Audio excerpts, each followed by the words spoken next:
욥의 친구들과 마찬가지로 또 하나님의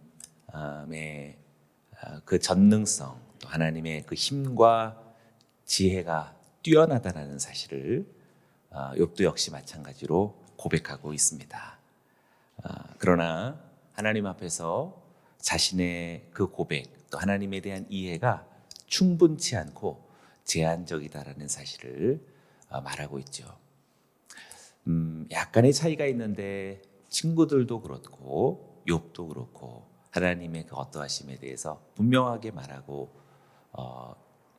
있지만 그러나 욥의 고백들을 잘 들여다보면 어떻게든 아직 풀리지 않고 해결되지 않는 불이해가 있습니다.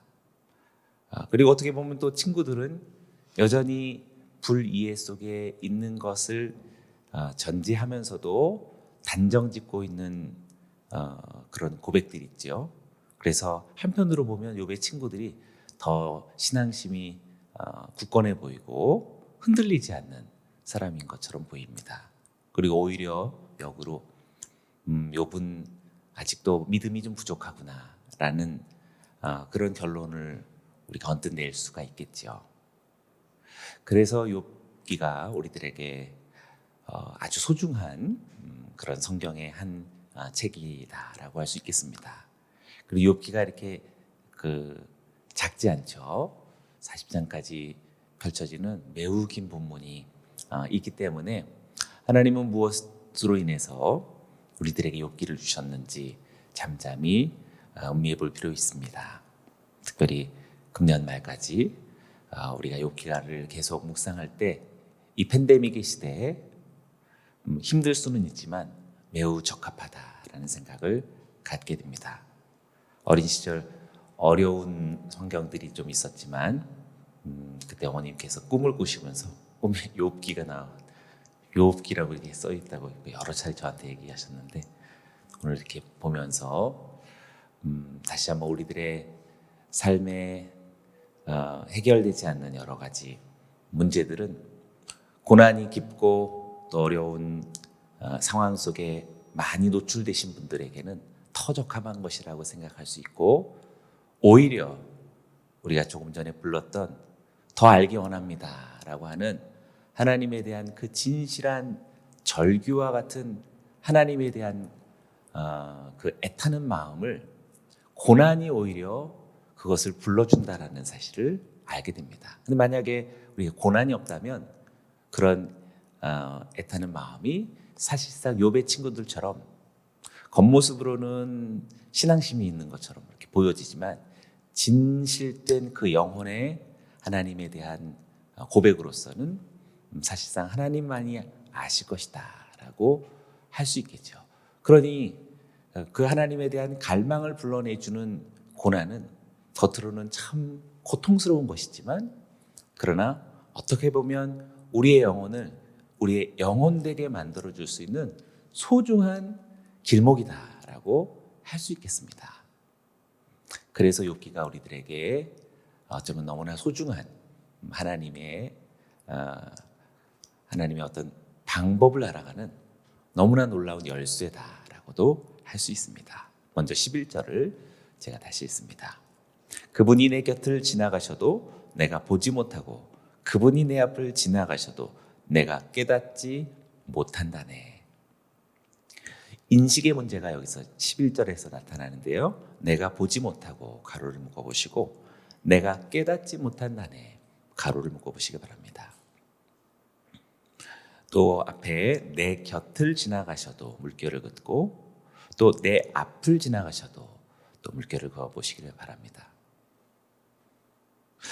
여기 11절을 보아도 욥의 인식과 불인식이 이렇게 혼재되었다라는 사실을 알게 됩니다. 먼저는 내 곁을 지나가시고 내 앞을 지나가신다라는 일련의 그 믿음이라는 인식이 있는 거죠. 내 앞을 절대로 지나가지 않는다라고 얘기하지 않고 중요한 것은 내 앞과 내 곁을 지나가시지만 그러나 보지 못하고 깨닫지 못한다라는 불인식이 있습니다. 그러니 물결은 인식이요, 또 괄호는 불인식이라고 말할 수 있지요. 그러니 우리들에게 지금 그냥 얼렁뚱땅하게 그냥 믿어라고 하는 그 모습이 어떨 때는 그냥 손쉬워 보이고 복잡하지 않고 그냥 스스로를 이렇게 믿음으로 재촉하는 듯한 건전한 모습으로 보여지긴 하지만, 그러나 이 만물과 또 만물의 인간의 죄로 인하여서 스며들어온 그 죄의 그 심오한 그 역할들을 우리가 그렇게 손쉽게 해결할 수는 없는 것이겠죠. 그러니 11절에서 말하는 이 불인식과 인식의 혼재를 스스로 인정하고 또 그것에 대해서 더 정확하게 규명해 나가고 싶은 그런 영적인 갈망은 사실 매우 건강한 것이라고 말할 수 있겠습니다. 그것이야말로 우리들의 인간의 그리고 인생에 정말 무엇을 지금 향해 가려고 하는가, 그런 목적성을 찾게 하는데 너무나 소중한 그런 우리들의 신앙심의 동기다라고 말할 수 있겠죠. 사랑하는 여러분, 오늘 11절을 비추어서 저와 여러분들에게도 정직하게 물어보시길 바랍니다. 아마 여러분들도 여기 물결을 근 것에 대해서는 인식이 있으리라, 믿음의 인식, 또 여러분들의 그 믿음의 어떤 결정을 저는 분명히 갖고 계실 것이다 생각합니다. 그렇다면 후자는 어떤가요? 정말 여러분들은 주님의 현존의 움직임을 보십니까? 아니면 깨닫고 있습니까? 우리도 어쩌면 욥처럼 정직해야 될 것입니다. 그냥 보는 것처럼 얘기한다든지 깨닫고 있는 것처럼 말하는 것은 자기 자신을 어떻게 보면 매우 그냥 간소화시켜버리는, 그리고 복잡한 일상에 그냥 덮어버리는 그런 연약한 믿음일 수 있을 것입니다. 저와 여러분들에게도 더 하나님의 현존을, 그리고 그 임재를 진실하게 느끼고 그리고 그것을 깨달아갈 수 있는 그런 마음의 열망이 오늘 이 한 주간 다시 시작되기를 축원합니다. 이 11절에서의 이 불인식과 또 인식의 그 혼동 속에 욥이 갖고 있는 하나님의 인식에 대한 전제가 12절 속에 발견됩니다. 이복에 그분이 빼앗아 가시면 누가 맡겠는가? 그분께 무엇 하시겠느냐고 누가 물을 수 있겠는가? 첫 번째는 이 12절 속에서 하나님 인식의 전제의 첫 번째죠. 그분이 빼앗아 가시면 누가 맡겠는가? 그분께 무엇을 하시십니까? 왜 그러십니까? 라고 어떤 항변의 물음을 누가 할 수 있겠는가? 라는 이런 지금 욥의 물음은 하나님 인식의 전제이죠. 그러니까 지금 욥은 묻고 있지만 그 묻고 있는 그 배경에는 철저하게 하나님의 절대 주권을 지금 전제하고 있는 거죠. 하나님의 절대 주권을 지금 욥은 오히려 알고 있고 전제하고 있다. 그게 믿음이라고 말할 수 있습니다. 욥은 하나님의 이 절대성을 믿고 있는 것입니다. 그러니 하나님의 빼앗아 가시는 그것을 누가 막을 수 있겠으며, 하나님 왜 그러십니까? 라고도 항변할 수 없다. 하나님은 정말 절대자다라고 전제하고 있는 것이지요. 12절이 언뜻 보기에는 좀 좋아 보이지 않는 표현 같지만, 그러나 사실 그 배경성 굉장히 견고한 하나님의 절대 주권에 대한 완전하고 선명한 전제가 있습니다. 사랑하는 여러분, 저와 여러분들도 11절에서 나타나는 이 불인식과 인식의 혼동 속에서 다른 길로 가지 말고 우리 12절에서 말하는 철저한 하나님의 절대 주권을 저와 여러분들도 순전하게, 때로는 너무나 이 절대 주권이 강한 나머지 지금 욥처럼 불편한 마음이 혹시 있을지라도 하나님이 이 절대적 주권과 하나님의 통치권을 저와 여러분들도 순전한 믿음으로 고백하시기를 축원합니다. 13절에는 하나님 인식의 전제의 두 번째가 나타납니다.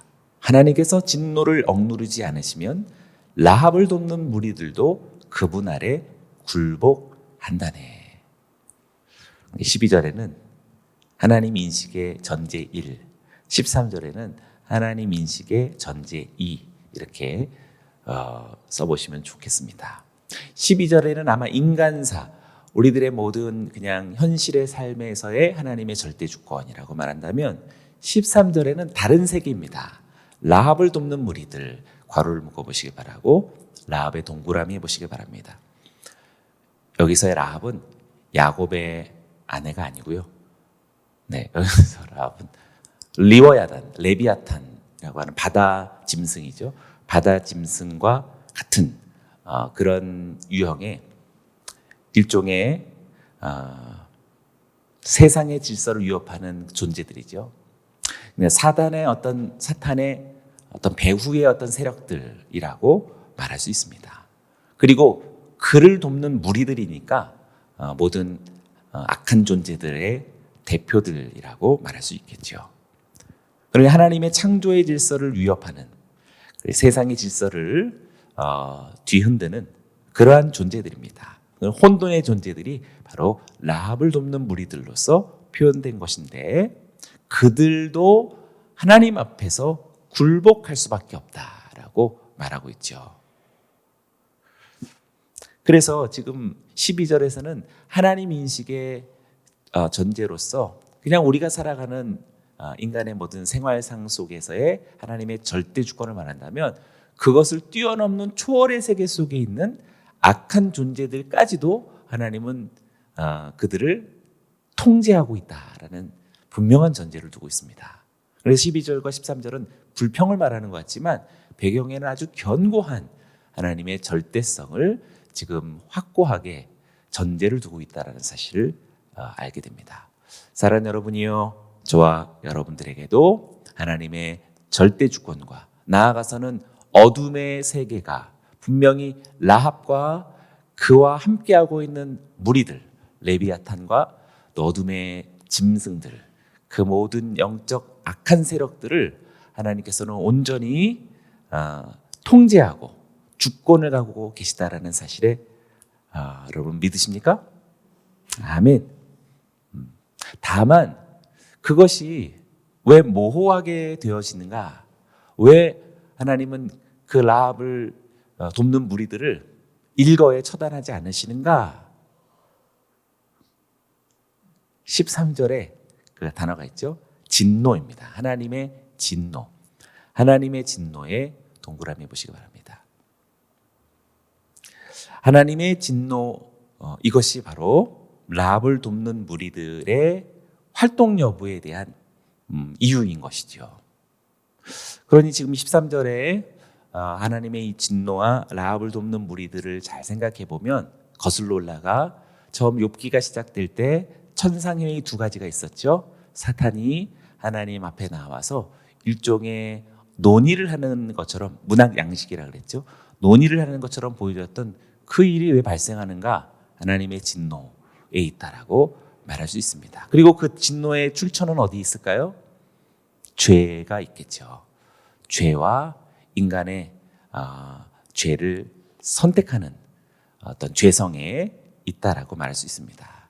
이 모든 것들이 맞물려서 만물이 하나님의 정교한 그리고 완벽한 지혜에 따라서 움직여가고 있는 것이지요. 그러니 사랑하는 여러분, 오늘 이 12절과 13절에서 보여지는 굳건한 하나님의 절대 주권을 우리가 기억하길 원하고, 다만 하나님의 진노, 하나님의 진노를 억누르지 않으신다면 라합의 돕는 무리들이 굴복하는데, 라합의 돕는 무리들이 지금 지금 활동하고 있다라는 것은 하나님의 진노가 아직 남아있기 때문이다라고 말할 수 있는 것이죠. 그러니 우리가 12절과 13절 지금 이 이생에서의 삶과 내세에서의 모든 삶 속에서 있는 하나님의 절대성을 오늘 우리도 굳건히 고백할 수 있기를 원합니다. 14절과 15절을 봅니다. 그러니 내가 어떻게 그분께 대답할 수 있겠는가? 내가 도대체 무슨 말을 골라 그분과 논쟁하겠는가? 내가 의인이었어도 그분께 감히 대답하지 못하고 다만 내 재판자에게 간구할 뿐 아니겠나? 앞에 14절에 내가 어떻게 그분께 대답할 수 있겠는가? 또 거기에도 가로를 묶어 보시고 내가 무슨 말을 골라 그분과 논쟁하겠는가? 또 가로를 묶어 보시길 바랍니다. 14절과 15절 속에 하나님과 인간의 이제 관계를 발견하게 되지요. 연약한 인간, 하물며 초월적인 존재들인 라합과 라합을 돕는 무리들조차도 하나님 앞에서 어떻게 응할 수 없는, 굴복할 수밖에 없는 존재들인데 하물며 인간인 나 같은 이런 연약한 존재가 어떻게 하나님께 감히 물을 수 있겠는가라고 말하고 있습니다. 완전한 인간의 연약함과 무력함을 고백하는 것이지요. 그 결과가 무엇입니까? 15절이죠. 다만 내 재판자에게 간구할 뿐 아니겠나. 거기 꺽쇠를 묶어보시고 물결을 진하게 긋고 별표도 해보시기 바랍니다. 다만 내 재판자에게, 여기서 말하는 재판자는 하나님과 또 하나님께서 인정한 어떤 판단의 주체들이죠. 그 재판자들에게 간구할 뿐 아니겠는가. 간구에도 동그라미 해보시기 바랍니다. 물론 지금 여기 15절에서 말하는 이 간구가 지금 욥에게는 그렇게 썩 경건하고 진실된 간구로 느껴지진 않죠. 예를 들어서 좀 이렇게 체념하듯이 간구밖에 뭐 할 게 더 있겠어? 뭐 이런 아침에 죄송합니다. 그런 유형으로 좀 보여지지만 그래도 좀 연약하고 어떻게 보면 좀 믿음이 좀 적어 보이는 체념식의 간구일지라도 그래도 저는 이 15절에서 말하는 다만 내 재판자에게 간구할 뿐 아니겠는가, 이것이 아주 귀한 어둠 속에서 빛나는 한 줄기 빛과도 같은 것이다 라고 말하고 싶습니다. 그러니 사랑하는 여러분, 여기는 저와 여러분들의 각자 아직 해결되지 않은 상황 속에서 내가 할 수 있는 것은 기도밖에 더 있겠는가라는 그 표현들이 각자가 다 다르겠죠. 억양이 다르겠고 마음의 중심, 무게가 다르겠고 그 지속성도 좀 다르겠죠.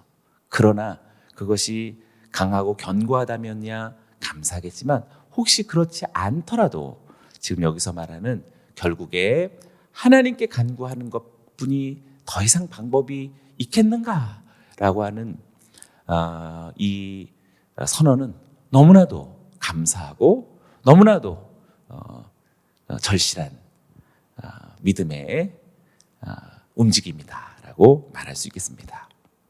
사랑하는 여러분이요, 저와 여러분 오늘 이 새벽 이 아침 오늘 우리도 하나님 앞에 간구하는 그것이 우리가 할 수 있는 최선이며 유일한 방법이다라는 사실로 주님 앞에 온전히 고백할 수 있기를 축원합니다. 16절을 보시죠. 내가 그분을 불러 그분이 내게 응답하셨다 해도 나는 그분이 내 음성을 듣고 계시리라고 믿지 못하겠네. 앞서 간구할 뿐 아니겠는가의 그 간구가 아까 얘기했던 것처럼 그렇게 썩 건강한 상태가 아니다라는 사실을 16절에서 발견하게 됩니다. 그러니까 하나님과 인간의 기도 관계가 연약한 상태 속에 있는 이유를 16절에서 보여주는 것이지요. 그러니 여기 16절도 아까 11절처럼 인식과 불인식이 함께 공존하는 것처럼 16절에서도 믿음과 불신이 공존하고 있습니다. 16절에 그분이 내게 응답하셨다 해도 괄호를 묶어보시고 믿음이라고 해보시기 바라고, 내 음성을 듣고 계시리라고는 믿지 못하겠네. 괄호를 묶어 보시고 또 불신이라고 써보시기 바랍니다. 분명히 이렇게 응답하셨다라는 어떤 작은 믿음의 움직임이 보이죠? 그러나 한편으로는 믿지 못하겠네라고 불신을 말하고 있습니다. 그런데 욥이 이상하다라고 얘기하실 분 안 계시죠? 사실 우리 모두가 이 16절의 이 모습을, 이 오락가락이 얼마나 많나요? 안 그러신 분 좀 저를 만나 주시면, 전 상담해 주시면 감사하겠습니다. 16절에 이렇게 오락가락하는 모습들은 우리들의 삶을 지금 짧은 시간에 어제 오늘만 볼 것이 아니라 우리들의 삶을 좀 길게 펼쳐서 그냥 2021년 한 해만 쭉 펼쳐서 본다면 당연히 16절의 모습이 우리들의 삶 속에 아주 자주 그렇게 나타났었다라고 말할 수 있겠습니다. 우리는 이렇게 연약한 존재입니다. 그래서 16절에 믿음과 불신의 이 혼동을 본다면 우린 모두 누구라 할지라도 의인은 없되 한 사람도 있지 않다라는 사실을 인정해야 하겠습니다. 그러니 우리가 지금 여태까지 고백하는 오직 믿음으로, 오직 하나님의 은혜로 되어진다라는 사실을 대해서 인정하시죠? 아멘. 그렇습니다. 우리의 믿음이 있다고 하면 얼마나 있겠고, 우리들이 믿음이 있다고 해서 그것이 얼마나 지속성이 있었겠나요? 사실상 왔다 갔다 하던, 잠깐 있으면 믿음이 출중해 보였다가 막 없고 욥처럼 이렇게 막 송두리째 빼앗겼을 때는 아마 우리는 벌써 지금 이 16절까지 오지도 않았을 것 같습니다. 그러니 사랑하는 여러분, 인간은 사실상 의인이 될 수 없다라는 사실을 우리가 고백하고 오늘도 하나님의 은혜로 살아갈 뿐이다 라고 고백하시기를 축원합니다. 그런 이유가 지금 17절과 18절에서 계속 나오고 있지요. 욥의 상태를 보시죠. 욥이 이렇게밖에 말할 수 없는 이유를 우리는 이상히 여기지 말아야 합니다. 17절을 보시죠. 폭풍으로 나를 상하게 하시고, 괄호를 묶어보시고 동그라미 1번. 이유 없이 내게 많은 상처를 내시니, 괄호를 묶어보시고 동그라미 2번. 숨 돌린 틈도 없이 쓰라린 고통으로 나를 채우신다네, 괄호를 묶어보시고 동그라미 3번 해보시기 바랍니다. 지금까지 우리가 앞에서 보아왔던 욥이 당한 그런 삶의 현실에 그 말할 수 없는 고통의 현실을 우리가 잘 알고 있겠죠. 그러나 그 주체가 지금 하나님이시죠. 근본적으로 말해서 하나님으로 말하는 것은 틀리지 않습니다. 그러나 우리가 욥기서 시작할 때 처음 있었던 천상회의, 두 가지 천상회의를 잊지 말아야겠습니다. 분명히 사탄의 제안이었고 하나님의 허용이었습니다. 그러니 넓게 말하면 하나님이, 그분이라는 주어가 맞습니다. 그러나 사실상 근본적으로 들어가 보면 그 출처가 아까 라합과 그 무리들이라는 사실을 우리는 알 수 있습니다. 그래서 우리가 지금 이 부분을 조금만 더 규명할 수 있다면, 사실 우리가 지금 욥이 안간힘을 쓰면서 삶을 해석하려는 이런 노력에 우리도 소중한 지혜를 얻을 수 있으리라 생각합니다. 특별히 여기 이유 없이 거기에 동그라미를 해보시기를 바랍니다. 이유 없이라는 것은 맞죠? 그래서 거기 위에다 써보시죠. 욥기 2장 3절, 하나님의 음성이 2장 3절 속에 있었습니다. 분명히 하나님의 허용이 있었지만 하나님은 그 이유 없이 누가 했는지를 말하면 사탄이 부추겨서 그랬다라고 분명히 그 실체, 그 집행의 실체가 누군지를 하나님께서 분명히 밝히셨죠. 사탄이었습니다.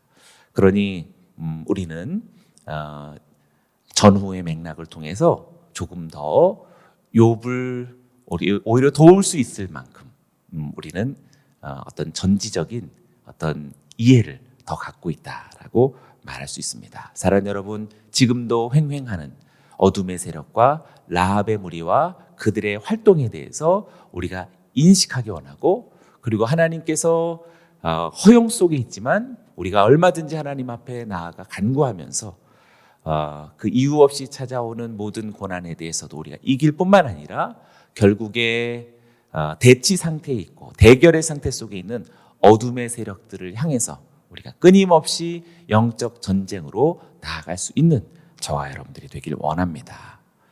19절을 보시죠. 힘으로 하자니 그분은 힘이 세고 재판으로 하자니 누가 그를 불러내 주겠는가? 누가 그를 불러내 주겠는가?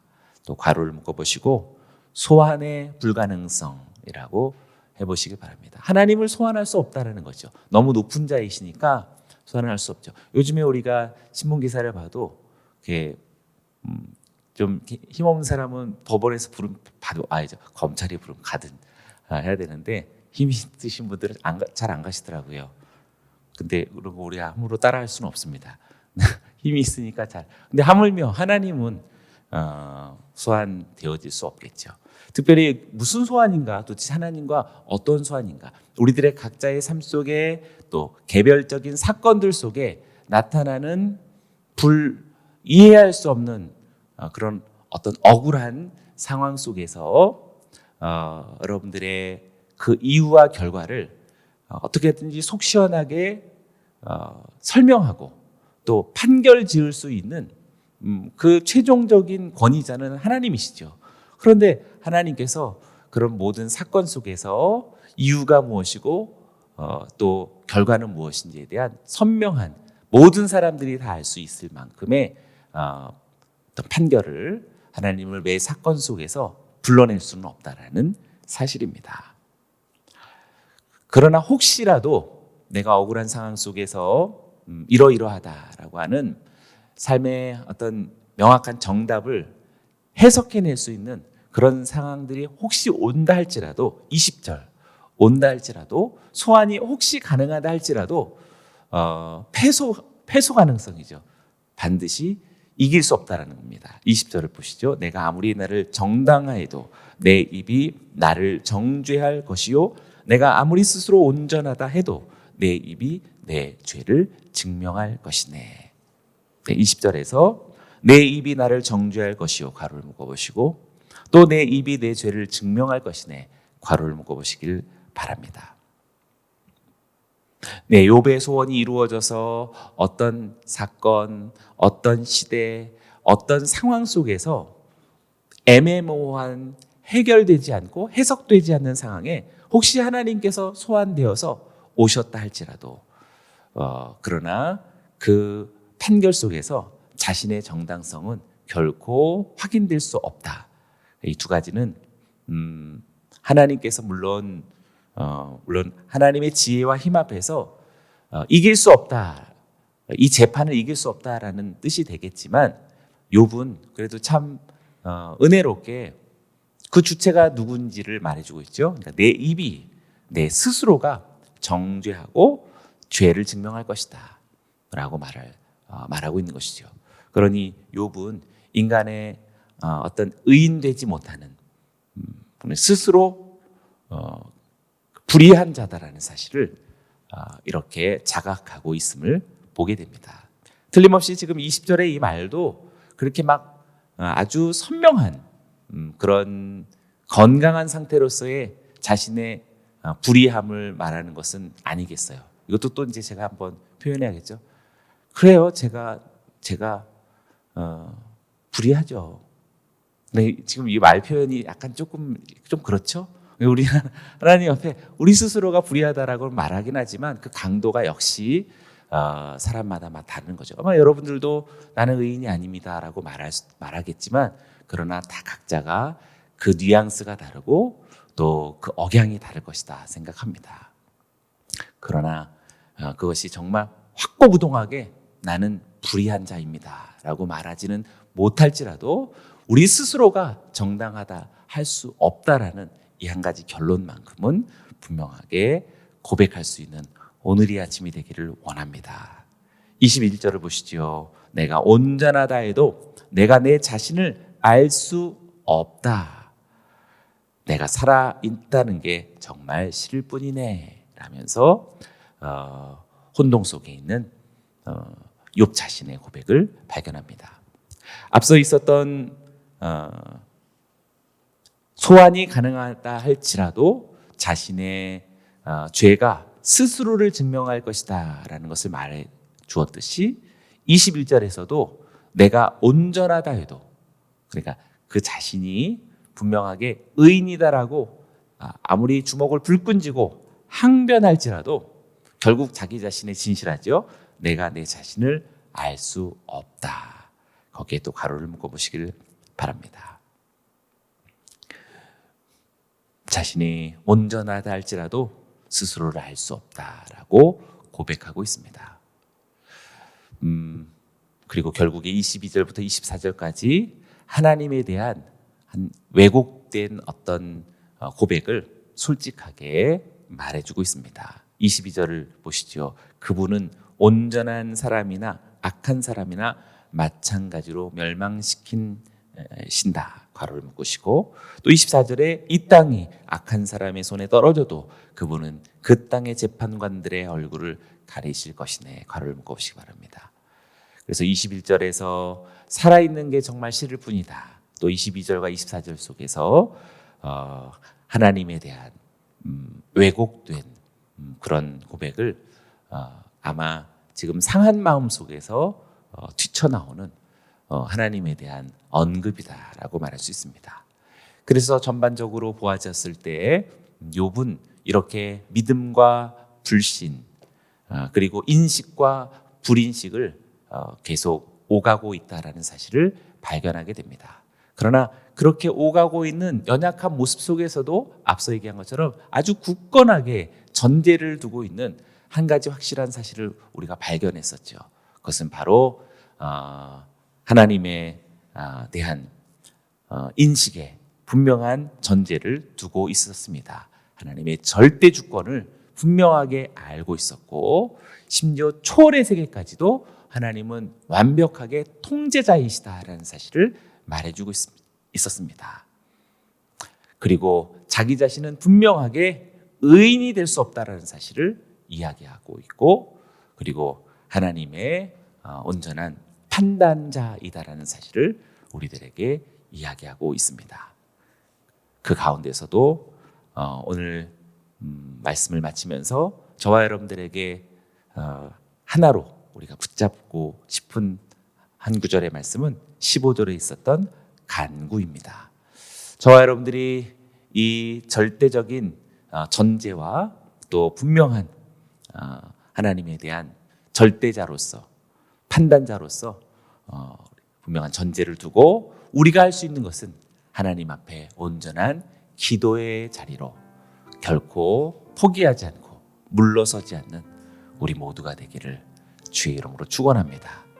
반드시 때가 이름에 욥기의 결론을 우리가 알고 있듯이 하나님은 저와 여러분들에게 광명의 빛을 비추시고 만물을 이해하는 하나님의 신적 이해까지 우리를 인도하시는 성령 하나님이시요, 바람같 불같이 생수처럼 우리에게 역사하시는 전능자이심을 주의 이름으로 축원합니다. 아멘.